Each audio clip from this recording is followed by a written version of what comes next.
Hello students, welcome to EPG Pathshala. I am Professor Kulbhushan Chandel from Himachal Pradesh University, Shimla. Today we are going to talk on module Conceptual Models for Understanding Organizational Change from paper Organizational Change and Development. After studying this module, you will be able to know about the process of change from theoretical point of view. You will be knowing about the process of change in a practical framework. You will be knowing the many theories of organizational change. And finally, we will be discussing various strategies for effective change in human system. Let me just define what this particular topic states about.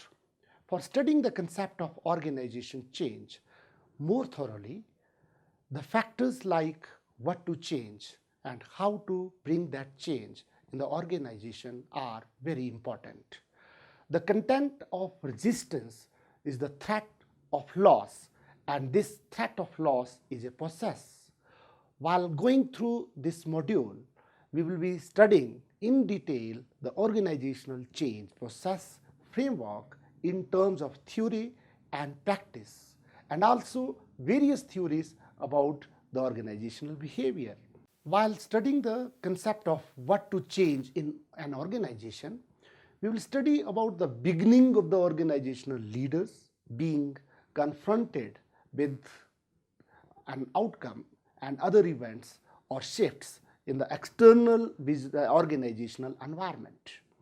The concept of how to change comes from the management guru Peter Drucker said in his article written in Harvard Business Review in 1994 that highly successful company of doing right things often end up fruitlessly.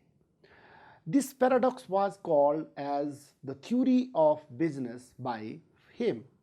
This theory is the set of assumptions about how given business can succeed in a particular environment and marketplace. According to Drucker, these assumptions shape the organization's behavior, its decisions about what to do and what not to do. They are also dictated by them. The organization's considerations with regard to the meaningful result is also stated by these assumptions.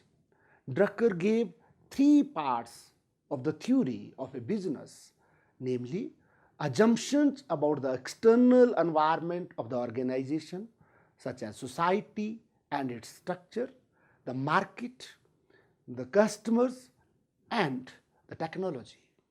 Assumptions about the organization's mission and purpose, assumptions about the organization's core competencies like skill and abilities which are required to accomplish the mission. These assumptions of the theory of business are followed by four different specifications. They are: the three assumptions must fit in reality. All three assumptions must fit or be congruent with one another. The theory of business must be known and understood by the organizational members, and the theory need to be tested constantly.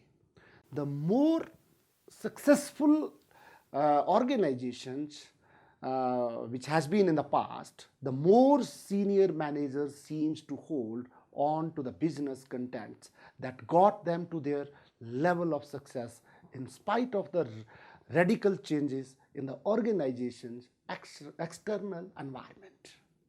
The values of staying in touch with one's external environment and studying the criticism cannot be overemphasized when it comes to change that is needed for future success and survival.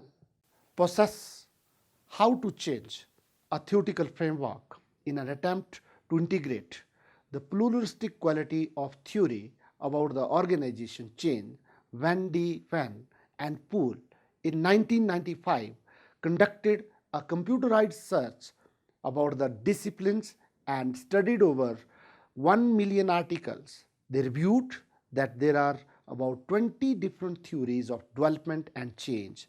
They clustered them into 4 groups of school of thoughts. We can study them, all these theories, in a brief, like giving description of all these theories. Life cycle theory, the key symbol of life cycle theory is organic growth, whereas the teleological theory, the key symbol, that is purposeful cooperation. For dialectic theory, the key symbol is opposition, conflict, and for evolutionary theory, the key symbol is competitive survival.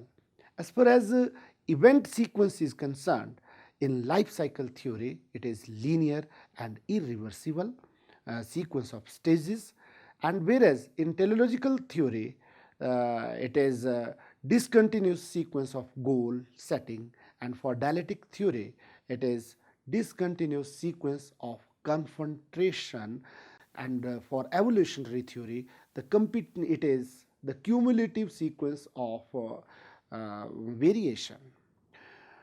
The life cycle theory. This school of thought states that an organization follows single sequence of stages which are cumulative and conjunctive.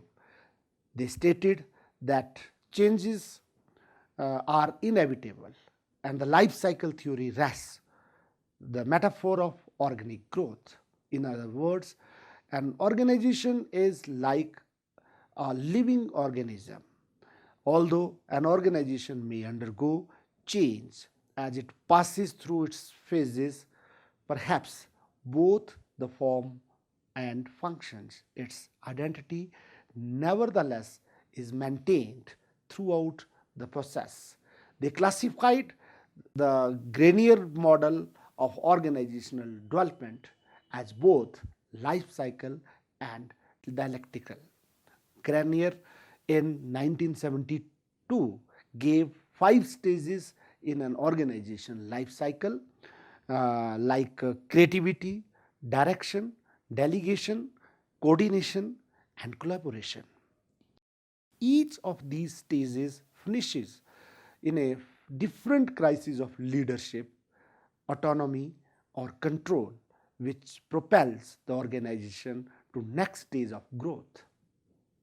This model is popular with managers also because it seems to relate closely to their experiences. Teleological theory. This form of organization development assumes that an organization is purposeful and adaptive. Accordingly, the development of an organization is towards a goals or some end state. Van de Ven and Poole stated that the proponents of these theories views development as a repetitive sequence of goal formulation, implementation, evaluation, and modification of goals based on what was learned and intended by the entity.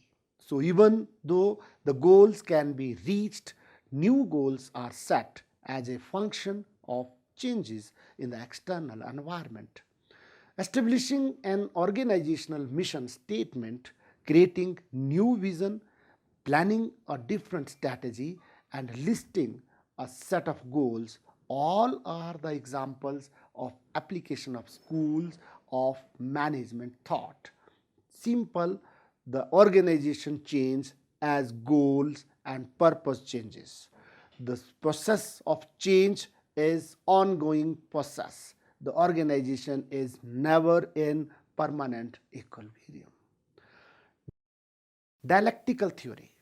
The basic assumption of this school of thought is that the organization exists in a pluralistic world of colliding events and forces that compete with each other for domination and control.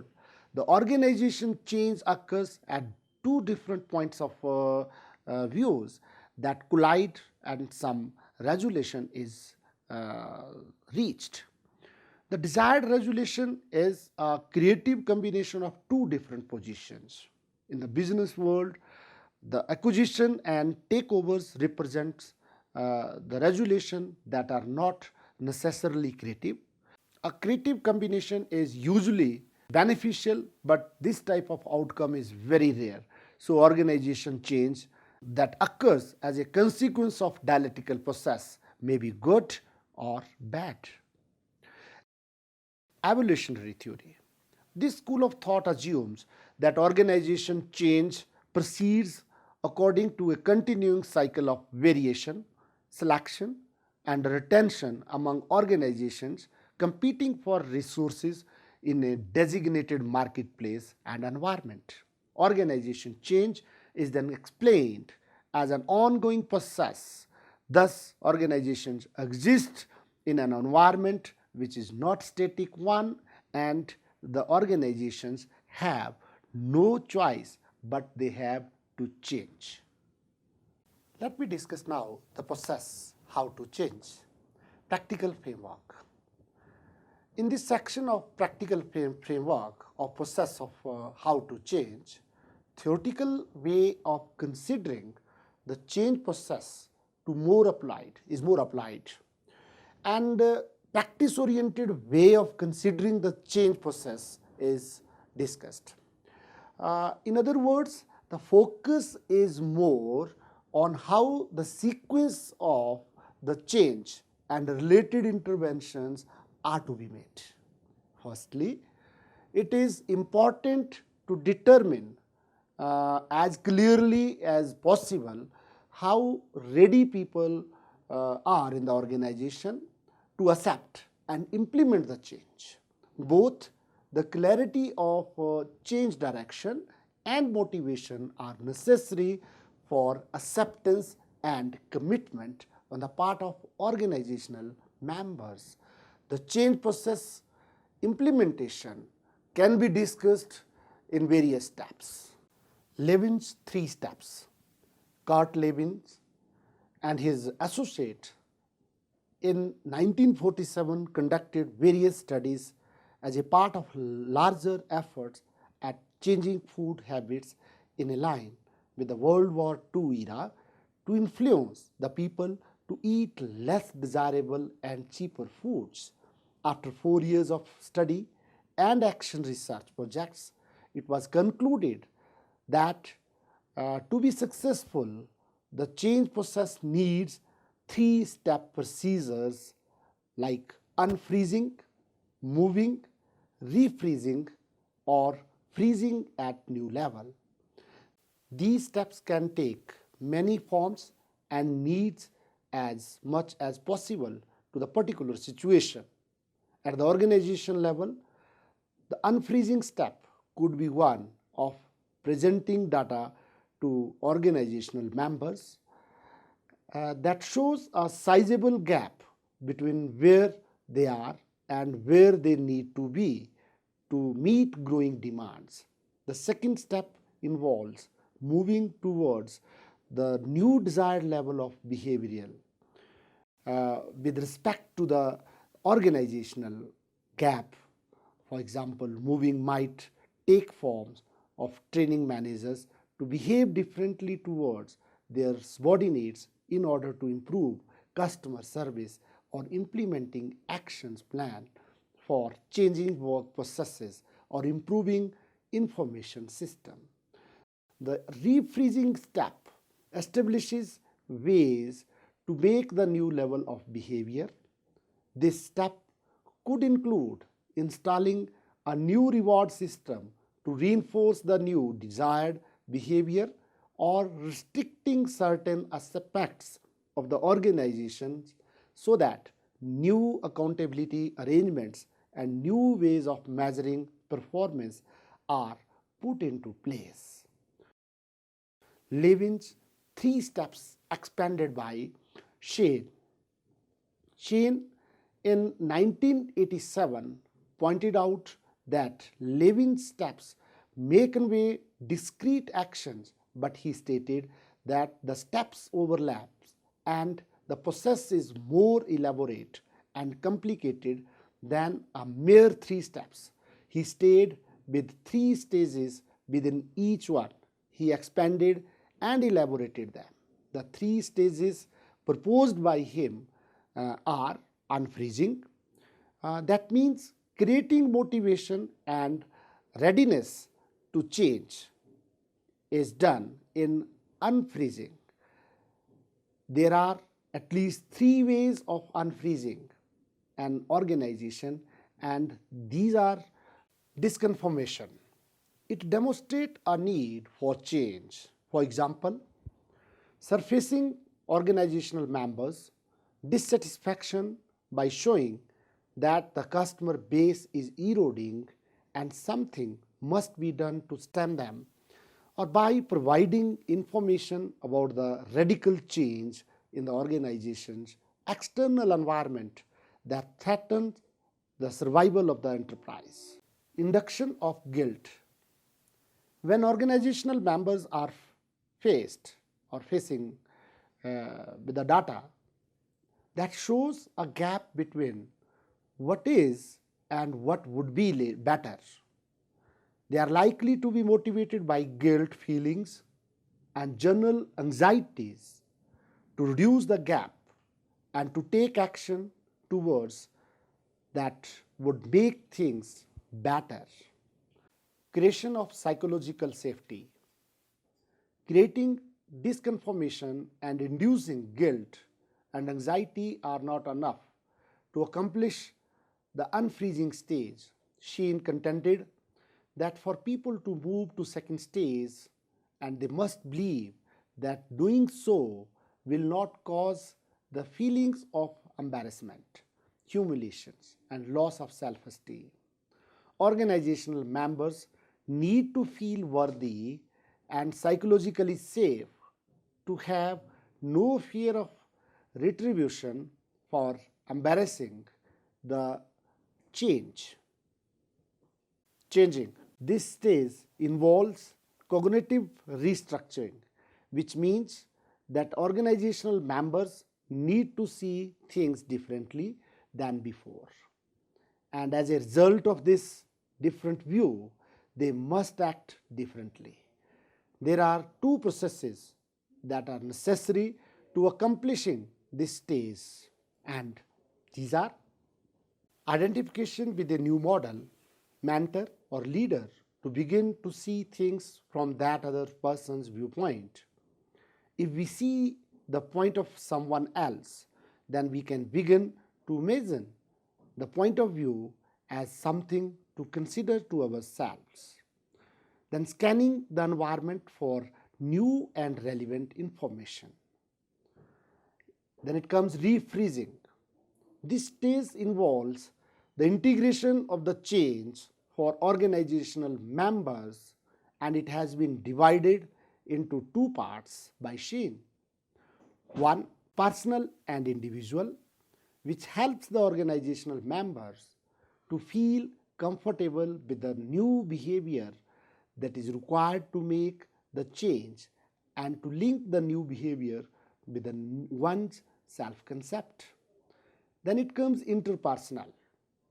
It makes sure that the new behavior fits well with others who are significant in the organization, and that other significant individuals are also comfortable with the new behavior of the changed person. Phases of planned change. Ronald Lippert has elaborated the 3 steps procedure into 5 phases. It includes development of need for change, that is unfreezing.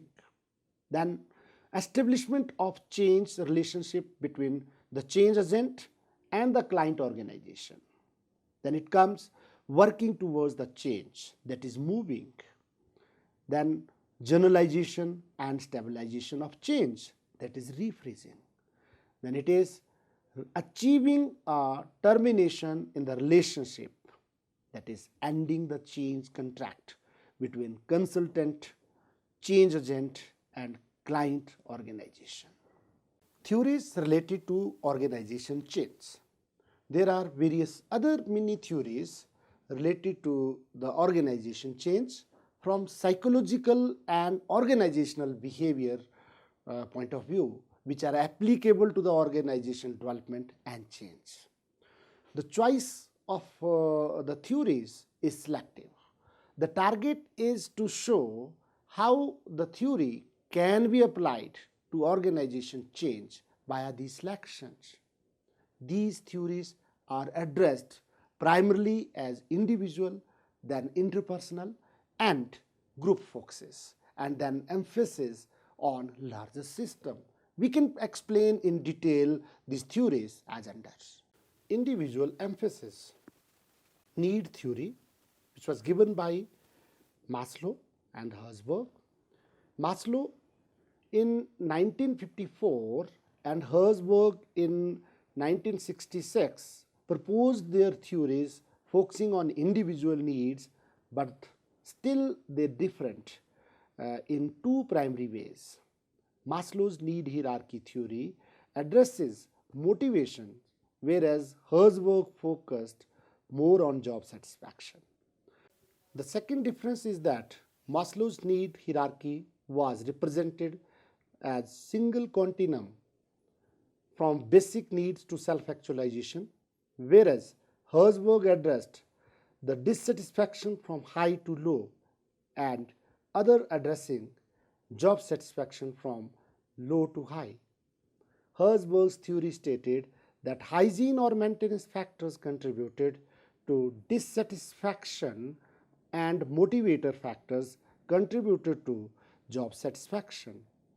The process focus of both theories is on individual jobs, providing more autonomy, recognition, and achievement opportunities.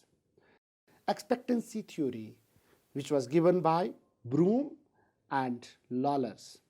The focus is here on motivation and more on extrinsic behavior and less on intrinsic needs. The theory is based on three assumptions. It believes that their behavior is related to certain outcomes, the performance, outcome, expectancy. Outcome or reward have different values for different people. For example, some are more attracted to money than others, and people relate their behavior to certain probabilities or success, that is effort, performance, expectancy. The expectancy theory is for both motivation and reward. The process focus on changing the way organizational members' performance is measured, and the reward system to ensure that organizational members value their rewards and see that these processes are working optimally. Job satisfaction. Hackman and Oldham. Hackman's and Oldham's content emphasizes on three primary psychological states that affect employees' satisfaction level. It includes experienced meaningfulness of work itself, then experienced responsibility for work and its outcomes, and knowledge of results, that is performance feedback. The process focus on work and on job design so that the organizational members enhance their different aspects and increases the motivation level. Then it comes group emphasis. Group as a focus of change. It was given by Levin. Field theory is given by Levin in 1951. He explained that the individual's behavior is an interaction between a person's needs and personality and the field forces interrupting on individual from the external environment. The key is that it is the matter of perception, how an individual perceives these forces. Levin distinguished these in between the driving forces and restraining forces.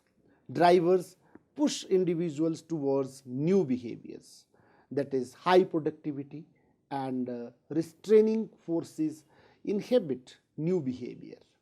The process focus would be on changing group norms, reducing restraining forces instead of increasing driving forces and increasing owned forces and decreasing imposed forces. Then it is changing values through the group. Agris, the value base for Agris is largely represented by McGregor's theory Y as opposed to the theory X.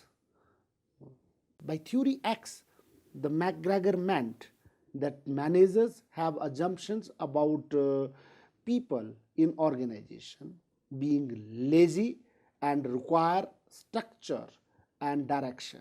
And if given too much freedom, they will not work responsibly. Theory Y had assumptions that people are not lazy, want to do a good job, do not require close supervision, and prefer work that is meaningful and challenging.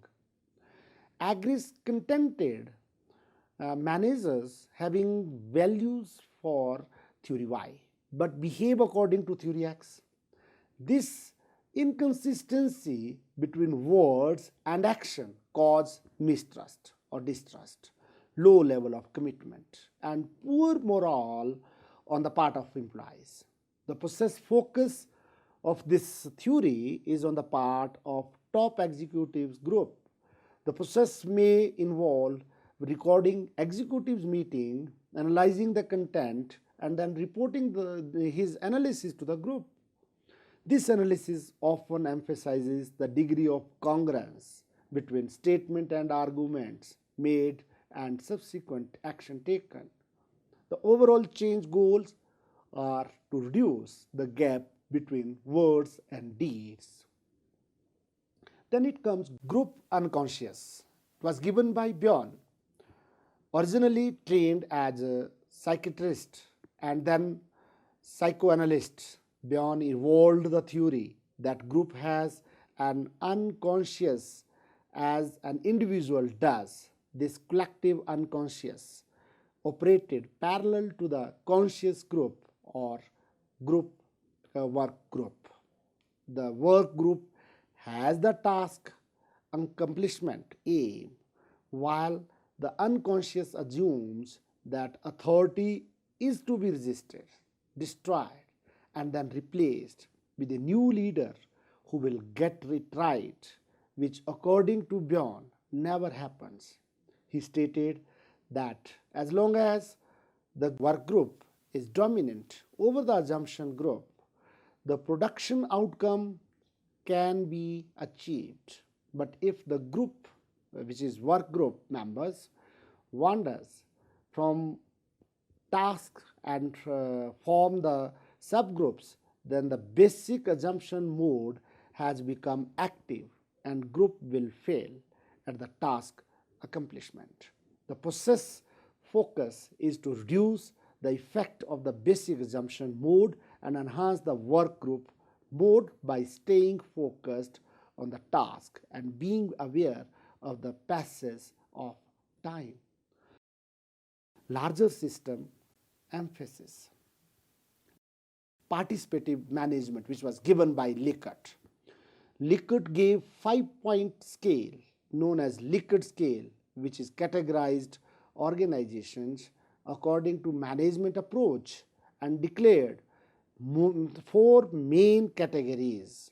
It includes autocratic management, means the top-down and exploitative style, and benevolent autocracy, which is not exploitative but still top-down. Then consultative management, wherein managers ask their people for their opinions, ideas, and suggestions, but reserve to make the final decision. Then it comes participative management, wherein the decisions They are involved the policies affecting which is affecting the large number of people and are made in group by the consensus.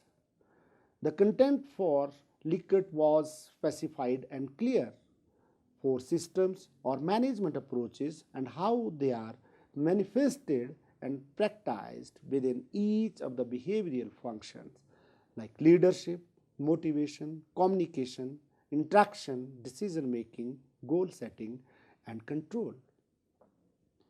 It all depends, which was stated by Lawrence and Lawrence. Lawrence and Lawrence are contingencies theorists. There is no one best way for management, for structure, for strategy, or how to deal with system and processes in the organization. It all depends. They focused on three different forms, which includes the organization's relationship with its external environment, a relationship of units within organizations, a relationship between organizational members and organization. If the internal environment of the organizations were rapidly changing, then the internal structure would need to be more decentralized than the centralized one, so that organizational member could be in a better position to monitor and keep up with the changes. If the external environment is not as volatile, then a more centralized one would be more effective. Then it is organization as a family, which was given by Levinson. Educated and trained clinical psychologist Levinson claimed that the organizations replicate the family dynamics as CEO as father, the head of human resources as mother, and remaining executives as siblings.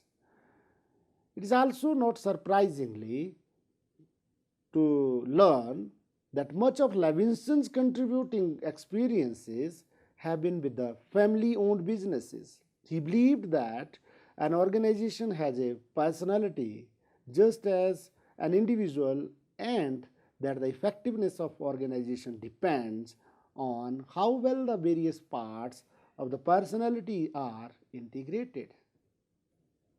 Process of strategic change in organizations.